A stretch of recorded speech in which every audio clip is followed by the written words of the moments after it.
Hello everyone, एक बार फिर से अपने चैनल अचीवर @360 में आप लोगों का स्वागत है। जैसा कि हम लोग surface area and volume class 10 के क्वेश्चंस कर रहे हैं। नेक्स्ट क्वेश्चन हमारा 5 है। उसके पहले हम आपको कुछ बताना चाहते हैं। देखिए, क्वेश्चन 5 में हम एक शायरी सुनाना चाहते हैं आपको। मोटिवेशन स्पीच है। मंजिल उन्हीं को मिलती है जिनके सपनों में जान होती है। पंखों से कुछ नहीं होता, हौसलों में उड़ान होती है। मतलब समझ गए ना? मंजिल उन्हीं को मिलेगी जिनके हौसलों में जान होती है। मतलब हम अगर चाहते हैं करना तभी कर सकते हैं। ऐसा नहीं है कि आप बस करना सोच लिए कि हाँ कर लेंगे, नहीं। आप उसके लिए हार्ड वर्क करिए। पंखों से कुछ नहीं होता, आपके अंदर जान होनी चाहिए कि मुझे ऐसा करना ही है। ठीक है, समझ गए होगे इतना कुछ। क्वेश्चन करते हैं। क्वेश्चन कहता है हेमिस्फेरिकल। ये क्वेश्चन क्या दिया है इसको हम आपको बताते हैं। क्वेश्चन कह रहा है hemispherical depression is cut out from the face of the cubical wooden block of the diameter is L of the hemisphere is equal to the edge of the cube. Determine the surface area of the remaining solid. जैसे कि अभी हमने question किया था, इसका question number 4 same as it is question number ये है। तो इस क्वेश्चन को करने के लिए आपको क्या करना है कि जैसे हम बता रहे हैं वैसे आप इसको सॉल्व कर दीजिए। क्लियर? हमने क्या कहा कि एक स्फीयर है, आप क्यूबॉइड बनाइए, बनाइए। तो हमने ये क्यूब बनाया।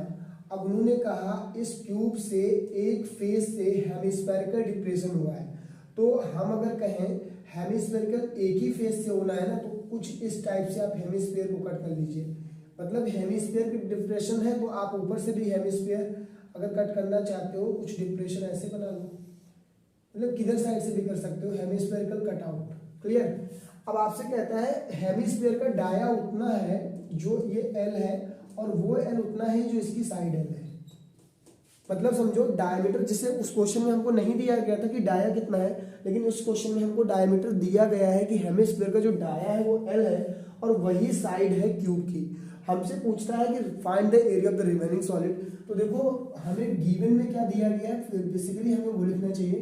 तो गिवन में हमें दिया है डायमीटर ऑफ दी हेमिस्फीयर जिसको एल, तो इसका रेडियस हमारा l/2 हो जाएगा। क्लियर? ठीक। और क्यूब जो है, क्यूब की साइड मुझे a बराबर l दिया है। तो surface area of the solid, surface area of the solid अगर आप लिखने जाओगे तो आप सरफेस एरिया सॉलिड लिखोगे 6a² total surface area plus 2πr² is the curve surface area minus πr²। ऐसा ही कुछ तो किया था अभी जस्ट इसके 4th क्वेश्चन में। तो यहाँ पे भी 6a² टोटल सरफेस एरिया।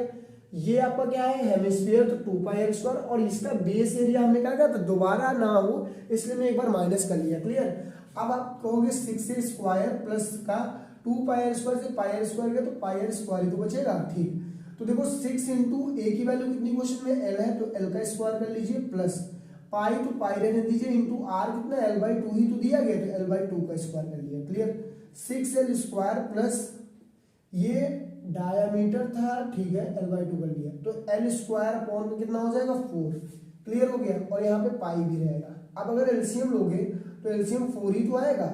यहाँ पे 1 है, 4 को 1 से डिवाइड 4, 24l² प्लस का यहाँ पे πl² हो जाएगा। क्लियर? ये आपका centimetre square will be the answer question number 4। Clear? समझ में आया कैसे करना है? इस क्वेश्चन को समझिएगा। बेसिकली 4th क्वेश्चन अगर आपको समझ में आ गया तो 5th क्वेश्चन समझने में कोई प्रॉब्लम नहीं होने वाली। समझ में आया कैसे करेंगे क्वेश्चन? ठीक है। फिर हम इसका नेक्स्ट क्वेश्चन नंबर 6 करते हैं।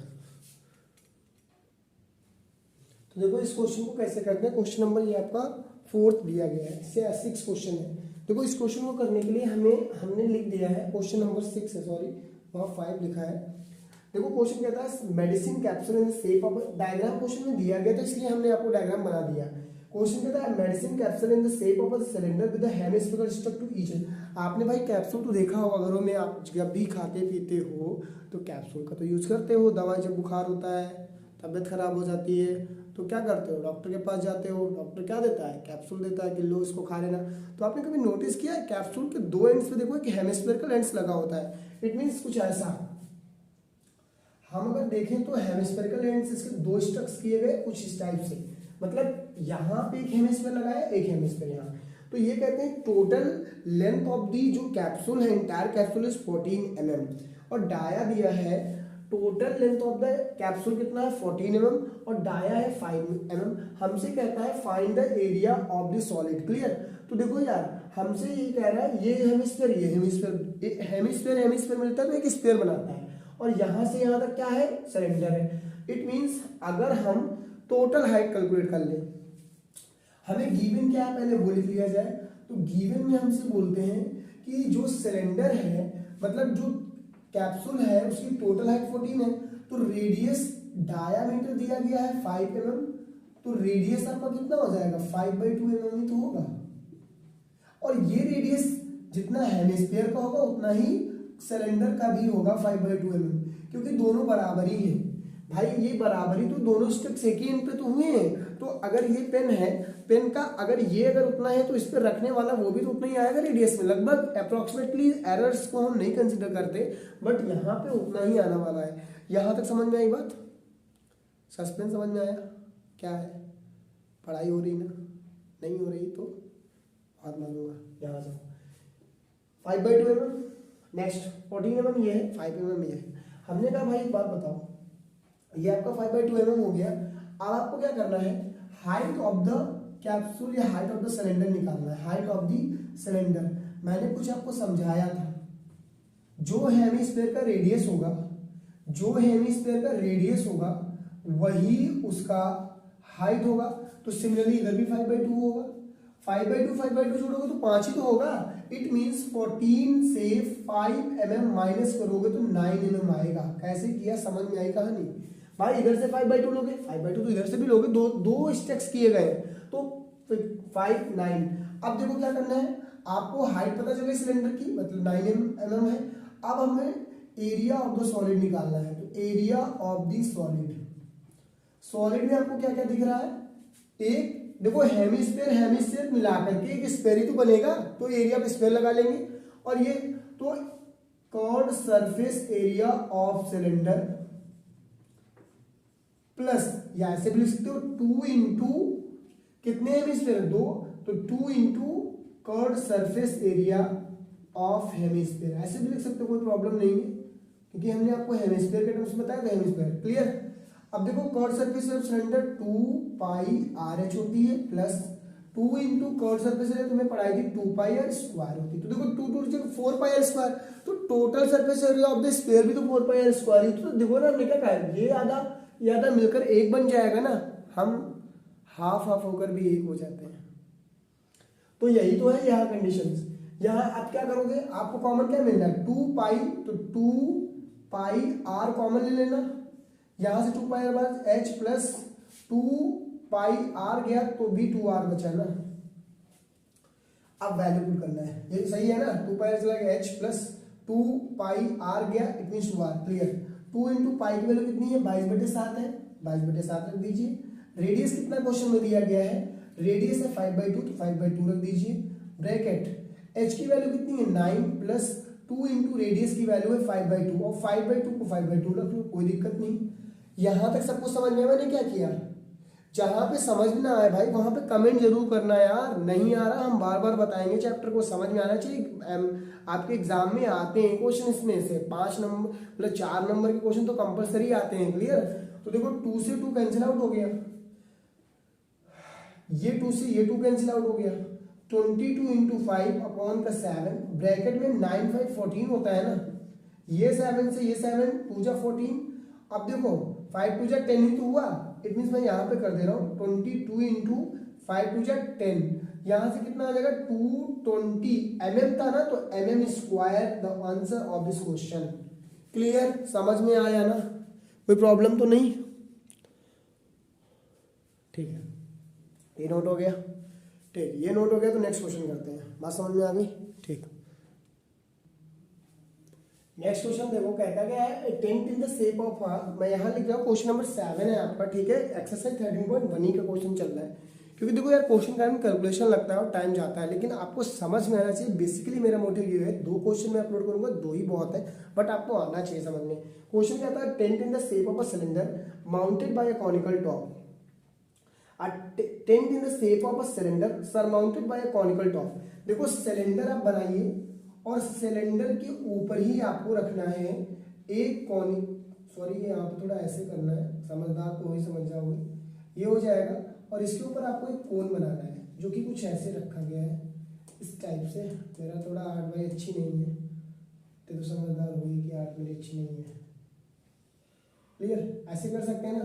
तो ये देखो यहाँ से यहाँ हो गया, क्लियर, यहाँ तक आ गया। अब कहता है tent in the shape of cylinder surmounted by conical top if the height and the diameter of the cylindrical part are 2.1 and if the height 2.1 है, इट मींस यहाँ से लेकर के यहाँ तक 2.1 है। ठीक, ये तो बोला height and the diameter of the cylindrical part are 2.1 and 4, मतलब यहाँ से लेकर यहाँ तक है 4 मीटर। क्लियर, मतलब इसका diameter. Clear, and the slant height of the top is 2.8। Slant height मैंने अभी इसके पहले क्वेश्चन में आपको पढ़ाया है कि इस पार्ट को तो स्लैंट हाइट बोलते हैं, और ये आपको क्वेश्चन में दिया गया एल बराबर क्वेश्चन दिया है कि 2.8 मीटर। ठीक है, find the area of canvas used for the making the tent. आपको इस टाइप का कैनवास जो बनाया गया इसकी आपको एरिया कैलकुलेट करनी है। एंड नेक्स्ट लास्ट पार्ट में कहता है also find the cost of the canvas at the rate of 500 पर मीटर स्क्वायर। मतलब आपको इसकी एरिया के साथ साथ आपको इसका कैलकुलेट करना है कि अगर 1 मीटर स्क्वायर का कॉस्ट 500 रुपीज है तो टोटल कितना कॉस्ट आपको देना पड़ेगा। क्लियर, क्वेश्चन में हमको क्या दिया है, गिवन में लिख लो। गिवन में हमको दिया गया, डायग्राम समझ में आया ना, height of the cylinder HC is equal to आपको दिया है 2.1। ठीक है, तो रेडियस ऑफ द सिलेंडर कितना होगा, 4 को 2 से डिवाइड करोगे तो 2 सेंटीमीटर आएगा। मीटर में है, सॉरी तो मीटर लिखेंगे। ठीक है, मीटर में दिया गया, सॉरी। लेकिन एक चीज देखो, ये रखा तो इसी पे है, इट मींस अगर ये 2 है तो ये भी तो 2 होने वाला है। इट मींस कोन की हाइट भी, मतलब रेडियस ऑफ द कोन भी 2 ही मीटर होगी। ये आया समझ में। और स्लैंट हाइट L जो दिया है वो 2.8 मीटर दिया है। इट मींस हमें स्लैंट हाइट निकालने की जरूरत नहीं है। तो अब देखो, जब भी ऐसा क्वेश्चन है तो सरफेस एरिया या total surface area of the solid अगर निकालनी है, मैंने आपको बताया है 90% केसेस में ऐसा ही होने वाला है। कोन है और सिलेंडर है, तो 2 pi R H is the curved surface area of the cylinder plus pi R L is the curved surface area of the cone. यहां से कॉमन क्या आ रहा है, 2 पाई आएगा, 2 नहीं आएगा क्योंकि पाई आएगा और आर कॉमन आ जाएगा। ठीक है, तो यहाँ 2h बचेगा क्योंकि पाई आर आपने कॉमन ले ही लिया, तो 2h और पाई आर यहाँ से चला गया तो यहाँ l बचा। यहाँ तक तो समझ में आ गया। ठीक, पाई के रूट 22/7 है, रख दीजिए। रेडियस कितना आपको क्वेश्चन में 2 दिया है, 2 रख दीजिए। 2 इंटू हाइट कितनी दी गई है, height of the cone, sorry height of the cylinder 2.1 है, रख दीजिए, प्लस l कितना है 2.8 रख दीजिए। यहाँ तक तो सबको समझ में आ गया होगा ना क्या किया भाई, जो वैल्यू है वो रखनी है आपको। अब देखो क्या करना है, 22 इंटू 2 अपॉन 7 ब्रैकेट, ये कितना हो जाएगा 2 जा 4 और 4.2 प्लस ये 2.8, इन सबको ऐड करोगे तो ये हो जाएगा आपका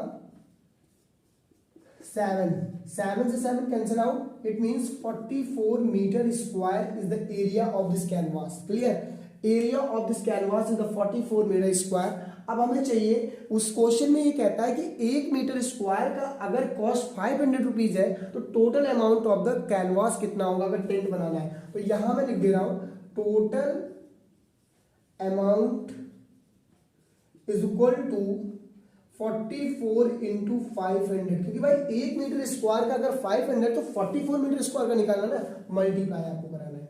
2 जीरो जैसे थे वैसे 5 हो जाए 20, 5 हो जाए 20 एंड 22 रुपीज, ये आपका आंसर हो गया। समझ में आया? ठीक है, तो अगर समझ में आया तो क्वेश्चंस को ऐसे ही देखते रहिए, जहां पे कोई डाउट है पूछिए और चैनल को शेयर सब्सक्राइब करते रहिए। मिलते हैं नेक्स्ट पार्ट में। बेस्ट ऑफ लक, नहीं क्वेश्चन लगाइए, बेस्ट ऑफ लक एग्जाम के टाइम बोलेंगे। अभी क्या करना है, चैनल को शेयर और सस्पेंस बरकरार है, क्वेश्चन लगाते रहिए, बात बताऊंगा बाद में। और फिर भी कल आऊँगा, कल भी इसी तरीके से एक मोटिवेशनल आपको सारी मेरी तरफ से ज़रूर सुनाऊंगा। और मिलते हैं नेक्स्ट पार्ट में। Take care, bye.